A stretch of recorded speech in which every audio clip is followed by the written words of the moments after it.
Je m'appelle Ezra Levin, j'ai 16 ans, et le 12 octobre, je suis mort pendant 7 minutes et 42 secondes après avoir été frappé par la foudre lors d'une randonnée avec mon groupe de jeunes en périphérie de Jérusalem. J'ai grandi dans une famille juive conservatrice à Tel Aviv. Mon père est un rabbin respecté, et ma mère enseigne l'hébreu dans une école locale. J'ai toujours été le curieux, posant des questions sur notre foi qui mettaient parfois mes parents mal à l'aise. Nous avons déménagé à Jérusalem l'année dernière lorsque mon père a pris un nouveau poste dans une synagogue. À un moment, j'étais au bord d'une falaise, prenant une photo de la vallée en contrebas. Ensuite, il y a eu un éclair de lumière bleu-blanc et mon corps est devenu engourdi. Je me souviens d'une douleur chaude traversant ma poitrine, puis plus rien. L'obscurité. Mais ensuite, quelque chose d'étrange s'est produit. Je me suis senti flotter, m'élevant de mon corps. J'ai regardé en bas, et j'ai vu mes amis crier, notre guide appuyant sur ma poitrine. Je n'avais pas peur cependant. Je me sentais calme, même en paix, comme si j'étais enfin libre. J'ai commencé à monter de plus en plus vite. Il y avait un tunnel de lumière bleue douce qui me tirait. Les parois de ce tunnel n'étaient pas solides. Elles ressemblaient à de l'eau courante, mais faite de lumière. J'ai tendu la main pour les toucher, et j'ai ressenti de l'amour pur, coulant par le bout de mes doigts. Puis le tunnel s'est terminé, et je me suis retrouvé debout dans le plus beau jardin que j'ai jamais vu. Les couleurs étaient si vives, comme si quelqu'un avait augmenté le volume de tout. Des fleurs que je n'avais jamais vues auparavant, des arbres qui semblaient chanter lorsque la brise passait à travers eux. Jésus, pas le Jésus des peintures, avec les cheveux longs et les yeux tristes. Ma première pensée a été de la confusion, mais je suis juif. J'ai dit à haute voix, bien que mes lèvres ne bougeaient pas. Pourquoi est-ce que je te vois? Il a ri, et cela a sonné comme de la musique. Ezra, a-t-il dit. Et l'entendre dire, mon nom m'a donné envie de pleurer. J'ai été avec toi toute ta vie, je ne savais pas quoi dire. Ce n'était pas ce à quoi je m'attendais. J'ai été élevé pour croire que le Messie n'était pas encore venu, mais il était là, et d'une certaine manière je le connaissais.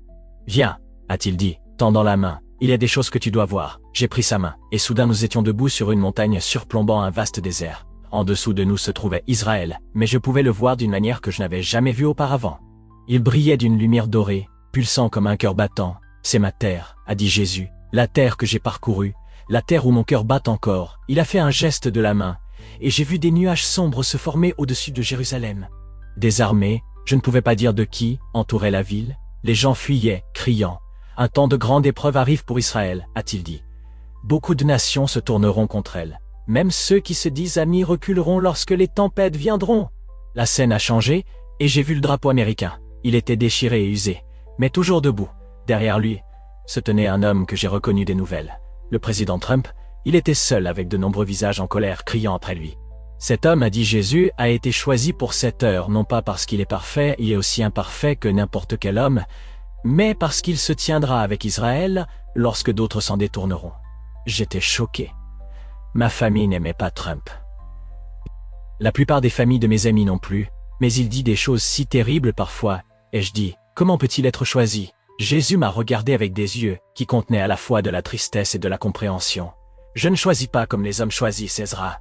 Je regarde le cœur, et lorsque le monde s'alignera contre mon peuple, il ne faiblira pas dans son soutien à Israël. C'est pourquoi il a été positionné pour un temps comme celui-ci. La scène a changé à nouveau, et j'ai vu le mur des lamentations à Jérusalem.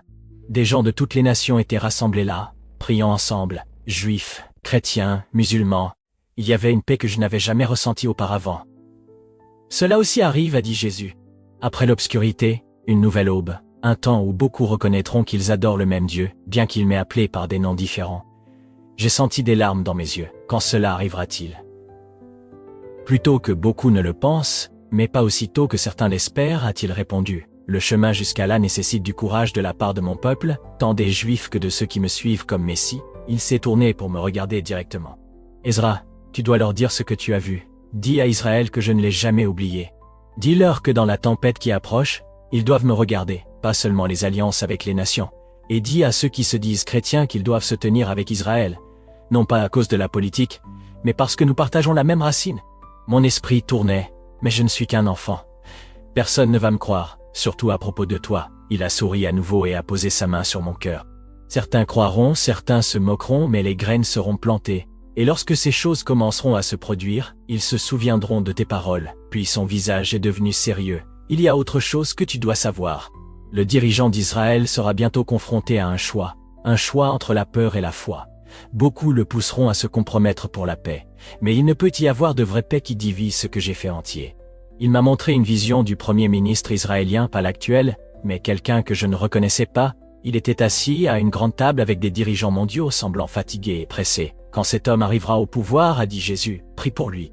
Il aura besoin d'une sagesse que seul je peux donner. Je me sentais accablé. C'était trop de responsabilités, trop de choses à retenir. Comme s'il lisait mes pensées, Jésus a dit, ne t'inquiète pas de te souvenir de tout. Quand le moment viendra, mon esprit ramènera à votre esprit. Puis j'ai senti une traction, comme si quelqu'un me tirait en arrière. Ce n'est pas encore ton heure. Ezra, dit Jésus, tu dois revenir. Non, j'ai pleuré. S'il te plaît, laisse-moi rester ici avec toi. C'est si paisible ici, si parfait. Il s'est approché et a posé ses mains sur mes épaules. Si parfait, il s'est approché et a posé ses mains sur mes épaules. J'ai senti l'amour couler en moi comme une rivière. Ta famille a besoin de toi, et Israël a besoin de ton témoignage. Ce n'est pas un adieu. Je suis avec toi toujours, jusqu'à la fin des temps. Je ne voulais pas partir. Cet endroit semblait plus comme chez moi que n'importe quel autre endroit où j'avais été. Mais la sensation de traction est devenue plus forte. Jésus m'a dit une dernière chose. Dis-leur que je reviens bientôt. Pas comme un bébé cette fois, mais comme un roi. Et puis je courais de retour à travers le tunnel de lumière. Tout est devenu flou autour de moi. J'ai entendu des voix crier, pleurer. Il est de retour, il respire. Mes yeux se sont ouverts. La douleur m'a frappé immédiatement. Une douleur brûlante et intense dans la poitrine et descendant dans mon bras gauche. J'étais allongé sur le sol, entouré de mes amis et des secouristes. Un ambulancier posait un masque à oxygène sur mon visage. Ne tente pas de parler, a dit quelqu'un. Mais j'avais besoin de leur raconter ce que j'avais vu. Jésus, j'ai chuchoté. J'ai vu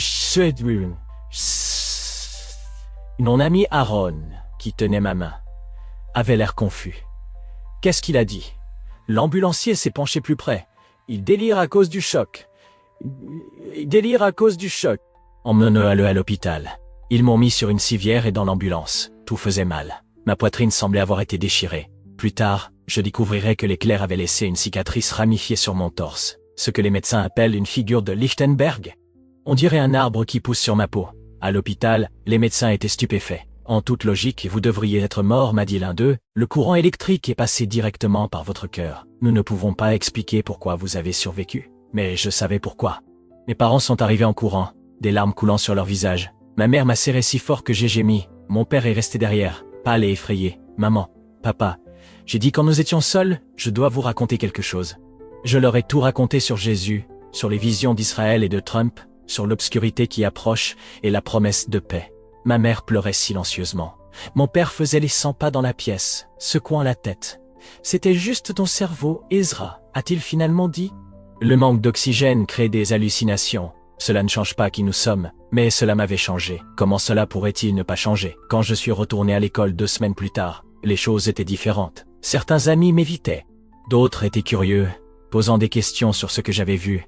Certains étudiants chrétiens ont commencé à s'asseoir avec moi au déjeuner, enthousiasmés par mon histoire. Certains étudiants juifs m'ont traité de traître. Je m'en fichais, je savais ce que j'avais vu. 3 mois après mon expérience, les tensions au Moyen-Orient ont explosé. Israël a fait face à de nouvelles menaces sur plusieurs frontières. Les nouvelles étaient pleines de pays condamnant les réponses d'Israël. Mais, tout comme Jésus me l'avait montré, le président Trump a maintenu son soutien ferme, même lorsque ses propres conseillers ont demandé de la prudence. Mon père a vu cela et s'est souvenu de ce que je lui avais raconté. Peut-être, a-t-il dit un soir, y a-t-il quelque chose dans ta vision? Après tout, je suis toujours le même garçon juif de Tel Aviv. Je célèbre toujours le Shabbat avec ma famille. J'étudie toujours la Torah. Mais maintenant, je connais aussi Jésus Yeshua. D'une manière que je n'aurais jamais pu imaginer. Alors, en quoi je crois maintenant? Je crois que Jésus est le Messie que mon peuple attend. Je crois qu'il aime Israël d'un amour féroce et protecteur. Je crois qu'il a des plans pour notre nation qui vont choquer le monde. Et je crois qu'il rassemble sa famille, avec des juifs et des gentils, en préparation de son retour. Si vous regardez cela et vous demandez si Dieu vous voit, s'il se soucie de notre monde avec tout son chaos et sa haine, je veux que vous sachiez ce que je sais maintenant. Il se soucie, il voit tout. Et il a un plan qui est plus grand que notre politique, plus grand que nos divisions. Jésus m'a dit de te dire cela. Le temps est court, choisissez maintenant qui vous servirez. Ne mettez pas votre confiance dans les princes ou les présidents, bien que certains soient choisis pour mes desseins. Mettez votre confiance seulement en moi. Je ne sais pas ce que demain réserve. Les médecins disent que l'éclair pourrait avoir causé des dommages à long terme à mon cœur. Chaque jour est un cadeau que je ne prends pas pour acquis, mais je n'ai plus peur. J'ai vu ce qui attend au-delà de cette vie. J'ai ressenti l'amour qui a créé l'univers. Et j'ai reçu une seconde chance pour partager cette vérité avec vous. Peu importe qui vous êtes, peu importe en quoi vous croyez, Jésus connaît votre nom, et il attend que vous reconnaissiez le sien.